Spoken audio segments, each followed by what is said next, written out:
Religion versus philosophy. It was a good point of view, though, an interesting question that seemed to pop up suddenly. And the question, well, requires an answer, usually. See, the point with a question is a question only exists because you're confused. Confusion means you don't have a certain sense of stability. You require answers. But in order to ask questions, one has to understand the main principle of the mind.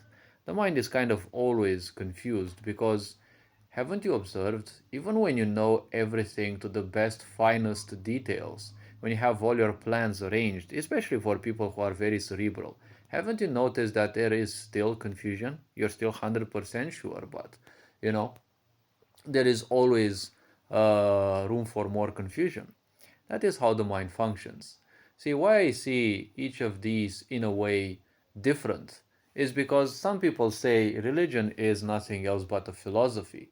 Well, I see a great difference in between because philosophy's purpose is to have you seek, is to have you keep asking, right? Philosophy, in a way, is exactly like science fiction literature.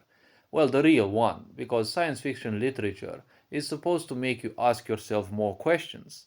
Nowadays, I see what I call dum-dum science fiction because it is something rooted in stability. Science fiction should never be rooted in stability, right? You make a mockery out of it because nowadays in science fiction you only see things for the slaves of the mind, right? It's a trap for the slaves of the mind. Why I'm saying this is because in science fiction you see everything explained, right? Everything is explained. You're no longer reading the old sci-fi where you're presenting certain phenomena in space, but you're not given any explanation to it. You're allowed full free access, right, to your mind and to your imagination and to think more on it and to think whether there are other things.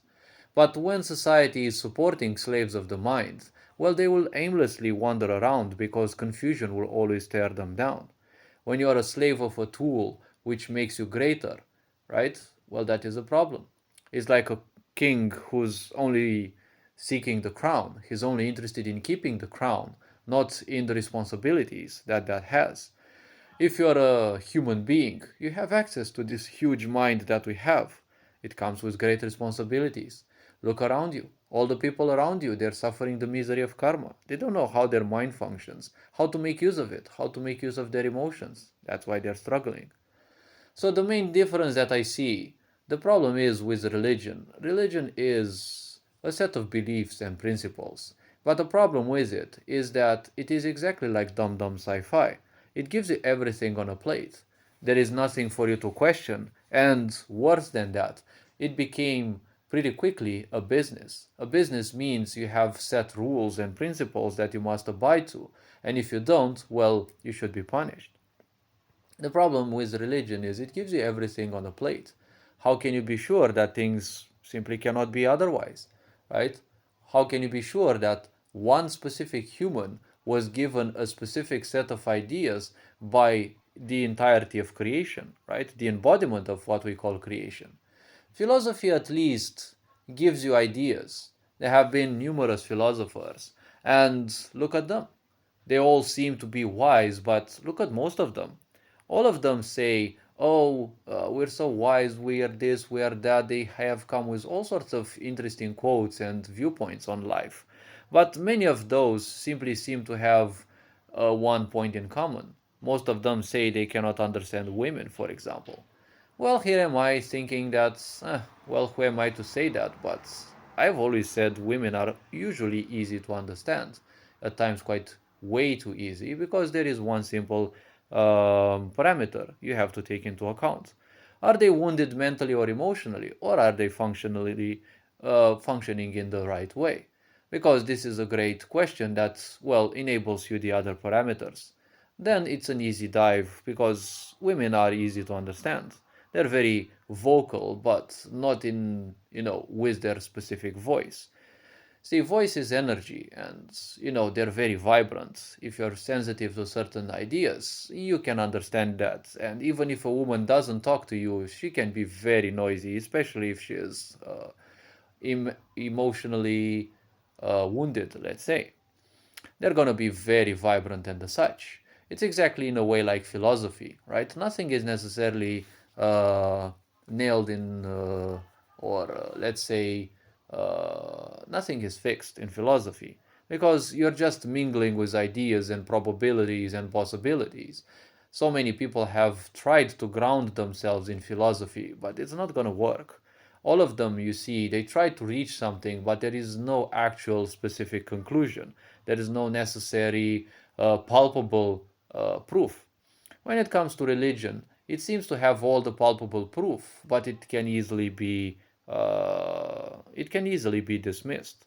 Because ultimately, the biggest problem of religion is that in time it can turn you into a dum-dum. Yes, the virtues and the such are good to take into account, but the biggest question is where is the search?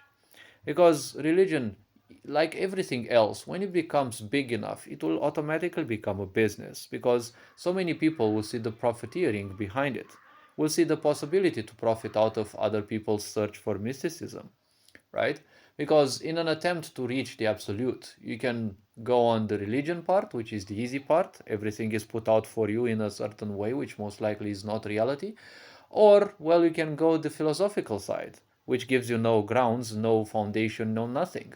You can, it's like you open paints on your PC and you can paint everything. You can imagine creation in any way, shape, or form. It's not going to change the reality. Moreover, the reality that you perceive with your senses is not the same reality that other animals, for example, will perceive because their senses will portray the world differently for them. But most animals seem far more connected to creation than human beings. Human beings are equally connected to creation, but the misery in their mind is simply keeping them away from their intuition.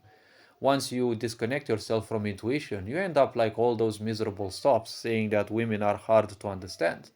When for me, it's not necessarily that hard.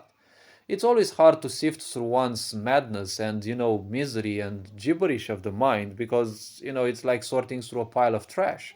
But ultimately, if you can view beyond that, well, that's when things become very easy.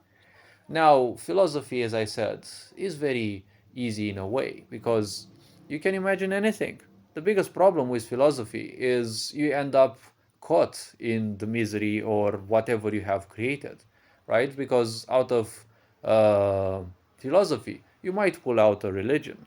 And the problem is, religion means it is set in stone, this and that and that and that. People simply forget the idea of seeking divinity and they get stuck to seeking nothing. They just look at what has been given to them and created to them. And some of them will even fanatically fight for it. Not necessarily in a militaristic or physical way, but even or especially like verbally, right? They will try to induce hopes and beliefs into you. And when you give that to miserable people, it is exactly what they desire because it is easy to access, right? Is it easier to access something that's already been given? It has a shape, it has a name. All you have to do is to simply serve it, right? Or is it easier to simply seek something, right? And go around in circles? Slaves of the mind can't allow themselves to go in circles. I prefer the freedom of philosophy because I'm always confused, right? Even in religion, you theoretically can be still confused, right? Because everything can happen that feels a bit off. You're thinking it's a sign from God, right? Or this or that.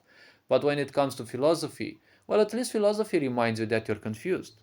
Confusion is a great treasure in a way because confusion forces you to ask questions. When you keep asking questions, well, you'll keep seeking. Religion kind of, in a way, forces you to do nothing else because it already provided you all the answers, so there is no more need to ask questions. So, in a way, isn't that a perverted idea of slavery, right? When you're not seeking anything, you get stuck in your comfort. That is exactly what miserable people seek. And then, well, you get a prison of the mind. That's why I've been always saying that God, your Satan, the Matrix, they're all the same conquest, right? Others conquest of you. Because when you get stuck into meaning, you give up your freedom, right? You're no longer the all being, right? You're just an all doing. You're a servitor of meaning, right? You make yourself far lower than what your uh, potential can be, right? But you simply restrict yourself to something small because of comfort. So hopefully this video raised a bit of awareness. You're appreciated. Take care. And this being said, Ferenjan Board signing out.